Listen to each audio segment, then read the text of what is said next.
72 പേരും സന്തോഷത്തോടെ തിരിച്ചു വന്നു പറഞ്ഞു, കർത്താവേ, നിന്റെ നാമത്തിൽ പിശാചുക്കൾ പോലും ഞങ്ങൾക്ക് കീഴ്പ്പെടുന്നു. പരിശുദ്ധ തൃത്വൈക ദൈവത്തിന് സ്തുതി. യേശു എന്ന നാമത്തിൻ്റെ ദൈവിക അധികാരം നമ്മെ മനസ്സിലാക്കി തരുന്ന ഒരു തിരുവചനം. ദുഷ്ടശക്തികൾക്ക് മേൽ ജയിക്കുവാൻ വേണ്ട അധികാരമുള്ള നാമം. നമ്മുടെ വേദനകളിൽ, നമ്മുടെ പ്രയാസഘട്ടങ്ങളിൽ നമുക്ക് വേണ്ട ഉത്തരങ്ങൾ തന്ന് നമ്മുടെ ജീവിതത്തിൽ സന്തോഷം തരുവാൻ കഴിയുന്ന നാമം.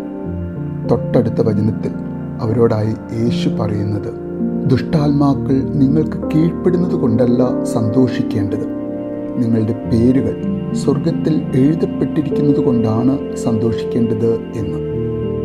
നമുക്കും ആശിക്കാം, നമ്മുടെ സഹനങ്ങളുടെ നടുവിലും ഈ നശ്വരമായ ലോക ജീവിതത്തിൽ യേശു എന്ന നാമം, ആ നാമത്തിലുള്ള അടിയുറച്ച വിശ്വാസം നമ്മെയും ആ വലിയ സന്തോഷത്തിലേക്ക്, നമ്മുടെ പേരുകൾ ജീവൻ്റെ പുസ്തകത്തിൽ എഴുതപ്പെടുന്നു എന്ന സന്തോഷത്തിലേക്ക് നാം ഓരോരുത്തരെയും നയിക്കട്ടെ എന്ന് ആഗ്രഹിക്കുന്നു, പ്രാർത്ഥിക്കുന്നു.